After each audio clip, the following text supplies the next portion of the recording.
दोस्तों, आज हम बात करेंगे एक ऐसे भक्त के बारे में जिसकी भक्ति देख भगवान भी तारीफ करने लगते थे। एक ऐसा भक्त जिसकी संतुष्टि देख भगवान भी गुणगान करने से नहीं थकते थे। नमस्कार, हमारे YouTube चैनल क्या सही और क्या गलत में आप सबका स्वागत है। दोस्तों, मैं बात कर रहा हूं भगवान श्री कृष्ण के परम भक्त श्री दामा के बारे में। हमें श्री दामा के जैसी भक्ति करनी चाहिए, श्री दामा के जैसा संतुष्टि होनी चाहिए हमारे अंदर। श्री दामा से हम बहुत कुछ सीख सकते हैं। श्री दामा भगवान श्री कृष्ण का परम भक्त था। वह बहुत गरीब था, गरीबी के चरम सीमा में पहुंच गया था। फिर भी वह भगवान से कोई शिकायत नहीं करता था, कोई शिकवा नहीं था। श्री दामा ने कभी भगवान से शिकायत नहीं की कि आपने मुझे गरीब क्यों बनाया, आपने मुझे धन दौलत क्यों नहीं दिया, मेरे बच्चे भूखे मरते हैं, मेरी पत्नी भूखी सोती है। उनको कई कई दिनों तक भोजन नहीं मिलता था, क्योंकि वह केवल 5 घर में भिक्षा मांगता था। केवल 5 घर में भिक्षा मांगने के कारण उनको कई कई दिनों तक भोजन नहीं मिलता था, क्योंकि 5 घर में कोई दिन एक घर में मिला, तो कोई दिन 2 घर में मिला, तो कोई दिन एक भी घर में नहीं मिला। और एक घर और 2 घर की भिक्षा मिलने से कितना भरण पोषण होता। दोस्तों, मेरे कहने का मतलब यह नहीं है कि मैं श्री दामा के बारे में बात कर रहा हूं। मैं बात कर रहा हूं हम मनुष्यों का, हम साधारण मनुष्य के बारे में।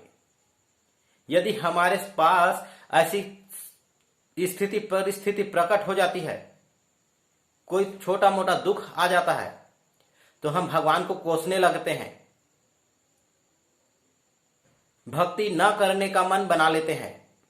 मैं बहुत लोगों के मुंह से सुना हूं कि मैंने भक्ति इसलिए छोड़ दी कि उन्होंने हमें गरीब बनाया है, मुझे संकट में साथ नहीं दिया, मेरा संकट में साथ नहीं दिया, मैं ऐसे ऐसे चीज में फंसा था, इस तरह का विपत्ति आया था मेरे घर में, फिर भी भगवान मेरा साथ नहीं दिया, इसलिए मैं भक्ति करना छोड़ दिया। आराध्य बदल ले रहे हैं, धर्म बदल ले रहे हैं।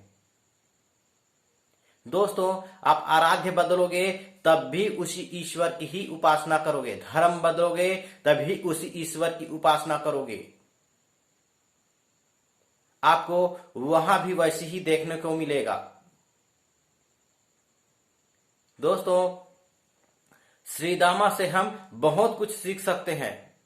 श्री दामा की जीवनी पढ़कर हम भगवान की भक्ति के बारे में जान सकते हैं कि श्री दामा भूखा रहते हुए भी, उनके पास कुछ नहीं था, फिर भी वह भगवान का नाम लेना नहीं छोड़ता था।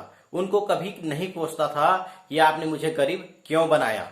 जिनके घर में भिक्षा मिलता था उनको भी जय श्री कृष्ण बोलता था, और जिनके घर में भिक्षा नहीं मिलता था उनको भी जय श्री कृष्ण इस तरह से बोलकर चला आता था। किसी से कोई शिकायत नहीं करता था। वह अपने बच्चे को भूखा नंगा देखता था, फिर भी भगवान से कोई शिकायत नहीं करता था, भगवान से कुछ नहीं मांगता था कि आप मुझे धन दो, दौलत दो।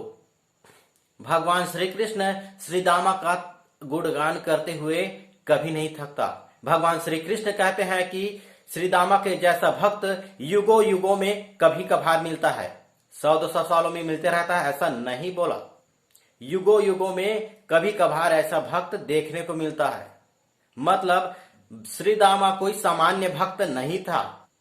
दोस्तों, मैंने इस वीडियो को इसलिए बनाया है क्योंकि मनुष्य छोटी मोटी संकट आने पर, थोड़ा बहुत संकट आ जाता है तो भगवान को कोसने लगते हैं, भक्ति नहीं करने की धमकी देते हैं भगवान को ही।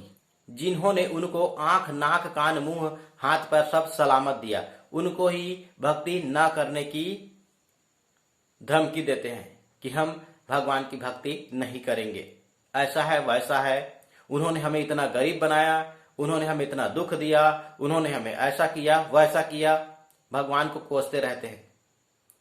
दोस्तों, भगवान हमें गरीब और अमीर हमें अपने कर्मों के हिसाब से बनाता है। हम गरीब और अमीर दुख और सुख के कारण स्वयं हैं, इनमें उनका कोई दोष नहीं है। दोस्तों, आज का ये वीडियो यहीं पर समाप्त करता हूं। यदि आपको ये वीडियो पसंद आया होगा तो लाइक करें, सब्सक्राइब करें और शेयर करें।